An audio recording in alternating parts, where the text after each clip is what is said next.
Howdy YouTube, this is Charles from Our Tiny Cabin Project, and today we're going to be taking a look at the start of our urban city homestead. Stay tuned. Okay, as you've seen in some of our previous videos, of course, we are presently raising chickens. We do allow our chickens to free range. As you can see, they're running around the yard, clucking and a scratching, clucking and a scratching. One of the things we did recently is we ripped all the ivy off the fence because it was choking out the trees. There was a ton of ivy and sumac growing out. As you can see where the ground is all black, that's how far out it was in overgrowth. And since we ripped it all out, the trees are just doing so much better. I mean, we've not had trees this full in over 5 years that we've been here. And we're starting to see other kind of foliage pop up along the fence line that we've never seen before. I don't even know what that is. If you guys know what that is, leave a comment below. There's Speck. Oh, Princess Leia. And Thundercluck. Together, they are a gang of mean mother cluckers. Princess Frostbite, inside staring out the door. She's mad because if I won't let her out because she'll eat the chickens. Me and John built these wood raised planters. Cheap lumber, some deck screws, zip, zip, zip. Nothing fancy. But we wanted it to be a little more organized this year. Last year our garden was very much just we tilled up a big spot in the yard and threw a bunch of seeds down, and what happened, happened.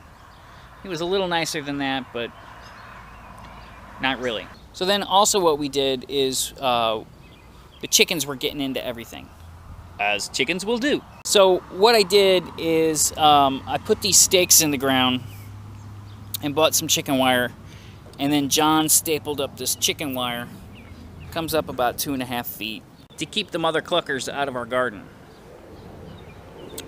One thing I learned first year raising chickens, if you tell a chicken no, or tell them it's not supposed to be somewhere, they will make it their life's mission to do exactly what you don't want them to do. This I'm sure of. So we've got a strawberry going. We've got 1, 2, 3, 4 peppers right here going. Then we have some thyme. Spot here for maybe some more herbs. Some onions coming in, some carrots, and then radishes in the back. The second box is the back row beans, snap peas, and we're gonna encourage them to fill the fence. Then we have a row of tomatoes. These are Generation 2 tomatoes that came back from last year, from just deadfall. As you can see, we got some popping up outside of the box. I pulled some of them and replanted some in another bed, which I'll show you here in a minute. And then these were purchased this year from the store. As you can see, it's already starting to flower. We should have more than enough food this year. We are going to do dehydrating and canning, so while the chickens are going to cook us some bratwursts. And the last planter box over here, I got 1, 2, 3, 4 zucchini, and then in the back row I've got 4 cucumbers, which I'm going to encourage the strongest and healthiest of the plants that comes up to go onto the fence and over and out. I don't know if you guys do this, but it's usually what I do is I usually plant more than I anticipated on planting in case a plant doesn't make it. Or also what I'll do is I'll plant 4, and then maybe depending on how healthy the plant looks, I'll discern how many I want to keep alive and pull the other one. Or pull it and transplant it somewhere else in the yard, just to have the most healthy plants. I also do the same thing when I'm germinating from seed. I'll germinate in a wet paper towel in a Ziploc baggie hanging in my window. I'll germinate like 10 seeds, and I'll pick the top 3 seeds that are the thickest and healthiest seedlings out of the batch that I germinated. Dun dun dun dun, chase the chickens, chase the chickens, dun dun dun dun dun, chase the chickens, dun dun dun dun, chase the chickens. What's the point of having chickens if you can't torture them? So then over here, this is where the chicken coop used to be. It was all kinds of nasty after about a year. So we tilled it up, and the dirt actually looked pretty good. I threw some ash down on it. It rained a few times. Try to calm down the composting effect that was going on over here. We got all this extra food, so let's go ahead and plant it. So I put in 1, 2, 3, 4 more peppers, 4 more G2 tomatoes, a row of onions, a row of radishes, and then over here we planted a batch of buttercup flowers. And then in the back row, we planted some yellow squash. And as you can see, we still have a lot of peppers. Probably going to gift those away. The peppers were gifted to us. Can't plant that many peppers. And then we have some cabbage. Now I'll show you what we did with the cabbage.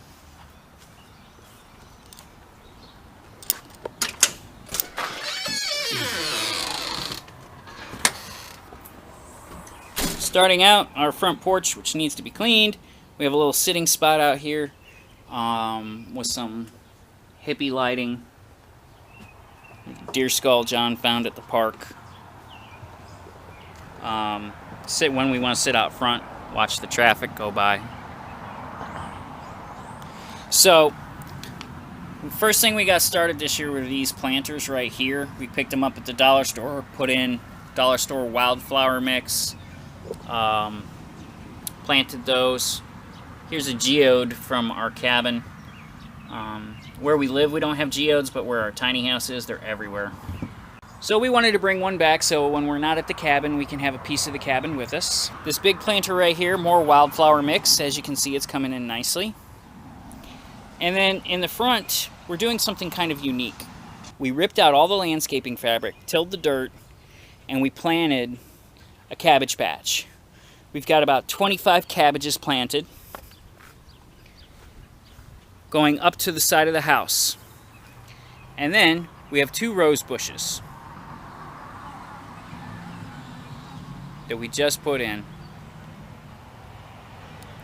So the cabbage patch will fill in.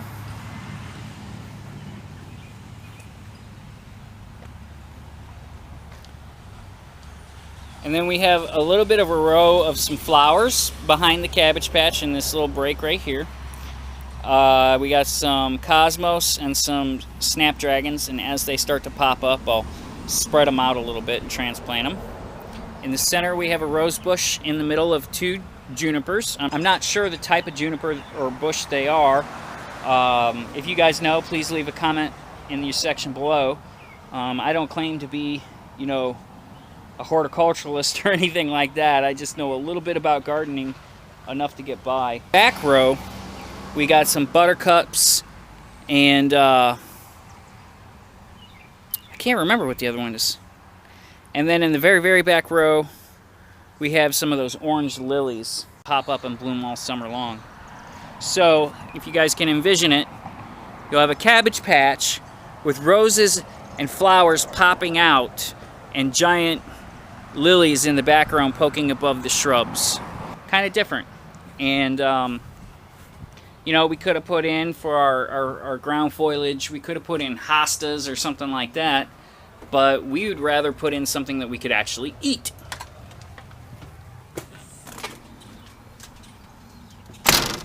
Get the chickens some food.